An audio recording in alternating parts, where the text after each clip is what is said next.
Bismillah ar-Rahman ar-Rahim. Assalamu alaikum wa rahmatullahi wa barakatuh. Dear brothers, Assalamu alaikum wa rahmatullah, which means peace be upon you all. Welcome to the program, a very significant and wonderful program. That is a program that the hearts need and the spirits are looking for. It's a reading, sort of readings from a book that is called The Benefits, written by a well-known scholar. His name is Ibn Al-Qayem. The Benefits, it contains a lot of spiritual benefits that we all need. Things that soften the heart in a very Sunni way. That means it's confined to the Sunnah, to the method of the Prophet Muhammad, peace be with him. This spiritual thing, spiritual need, due to the Sunnah of the Prophet, it suffices us from needing these things that soften the heart by looking or following other methods, such as in Hinduism or Buddhism or etc.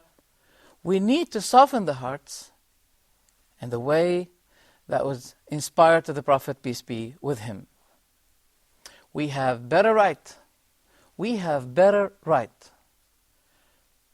to establish or to bring out these things that soften our heart. I encourage everybody to read this wonderful book, which is called The Benefits, written by Ibn Al-Qayem. May Allah have mercy upon him. The significance of that book is, it is a combination of many different variety of topics. It doesn't really contain one topic only, but it's a combination of commentary of the Quran, some aspects of wisdom, some aspects of doctrine. All of these things are combined in a book. It's a very wonderful book. Well, I'll leave it to you to tell me if it's wonderful or not. Let's get into the topic, but first, let me give a glimpse of Ibn Al-Qayem. Who's Ibn Al-Qayem? Ibn Al-Qayem is a scholar.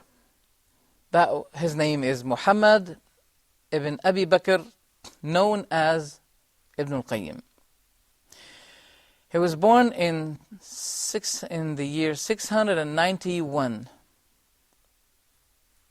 He was known with his worship.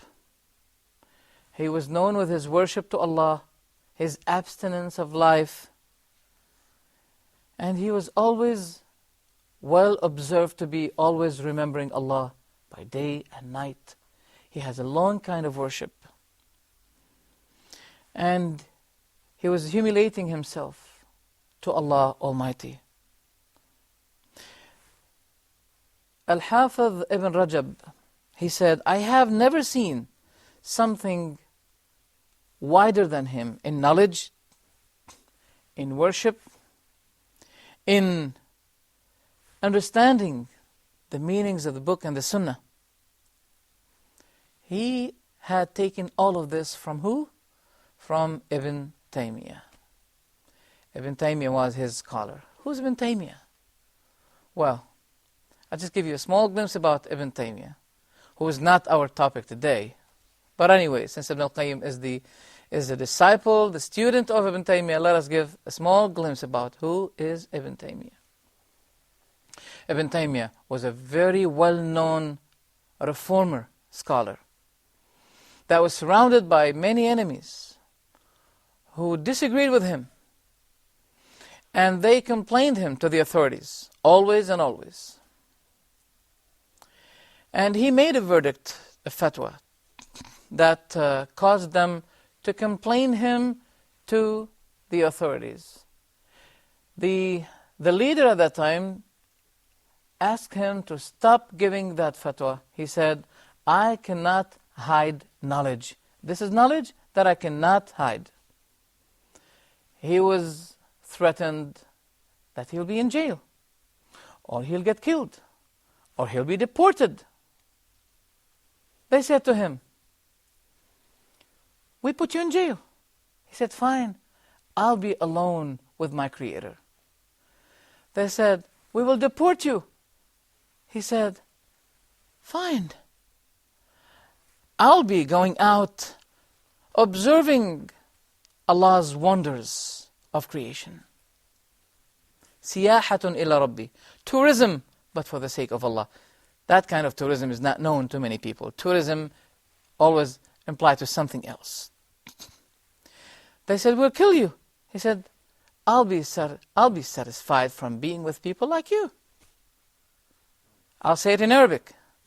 They said, Nasjunuk. He said, Khalwatun bi Rabbi. I'll be alone. I'll be enjoying to be alone with my Creator. They said, Nasjunuk. He said, Siyahatun ila Rabbi. Tourism for the sake of Allah. Looking at the wonders of Allah. They said, Naqtuluk. He said, Rahatan minkum. Because I'm fed up with you. I'll be satisfied with my Creator.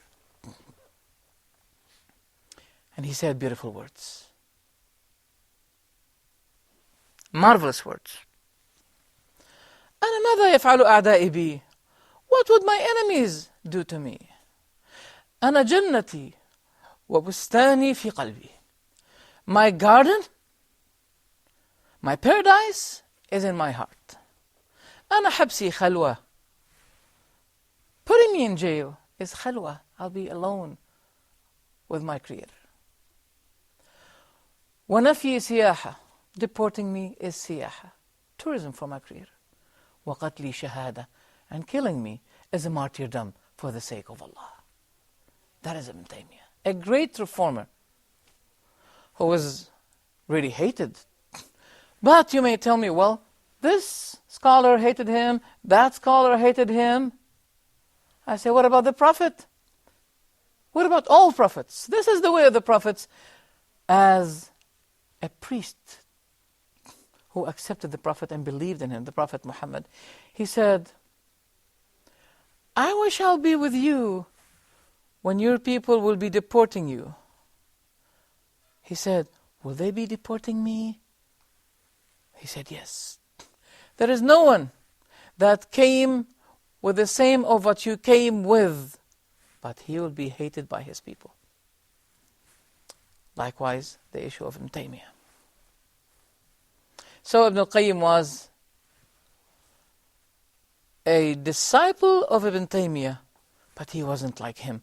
Yet, I would say that concerning things that soften the heart, concerning the things that soften the heart and fill the spirit, Ibn Al-Qayyim was very significant in this. I'm not going to give more details about that. I'll leave it to you, the viewers, to determine whether I'm speaking the truth or not. Let's get into the book. First title of that great book is Mahabbatullah wa Mahabbatul Khalq. The loving of Allah and the loving of people. And he meant by this the Prophet Muhammad, peace be with him. He said, جمع النبي صلى الله عليه وسلم بين تقوى الله وحسن الخلق. The Prophet Muhammad, peace be with him, has combined two things with him. He gathered fearing Allah and having good morality. Because fearing Allah, it reforms the relationship that is between you and your Creator. While the good morality, which is the fruit of fearing Allah also, because there's a great deal of relationship between fearing Allah and having a good morality. So the Prophet had combined between two things, fearing Allah and having good morality. Because fearing Allah will reform the relationship, will make your relationship with Allah better. And good morality will make your relationship between you and His creatures better. So fearing Allah will necessitate the loving of Allah. And good morality will be necessitating the loving of His creatures. Isn't this beautiful? That is the first thing that we can grab from this wonderful book, Al-Fawaid. The other thing is,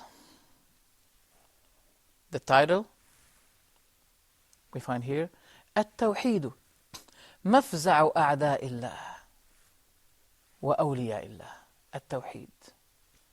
Monotheism is the shelter, is the salvation, is the fortress, is the helper always of the enemies of Allah and the followers of Allah. How can we combine between these two things?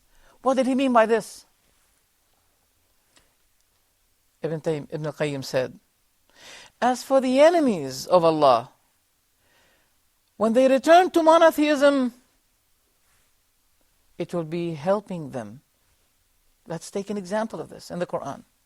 Allah said, فَإِذَا رَكِبُوا فِي الْفُلْكِ دَعَوُا اللَّهَ مُخْلِصِينَ لَهُ الدِّينَ فَلَمَّا نَجَّاهُمْ إِلَى الْبَرِّ إِذَا هُمْ يُشْرِكُونَ. Whenever they join the ark, when there's a tribulation and the waves, and they feel the danger, now at that moment, at that very moment, they return to Allah in monotheism. They ask Allah alone, and they forget those whom they used to be supplicating or calling beside Allah at that very dangerous moment.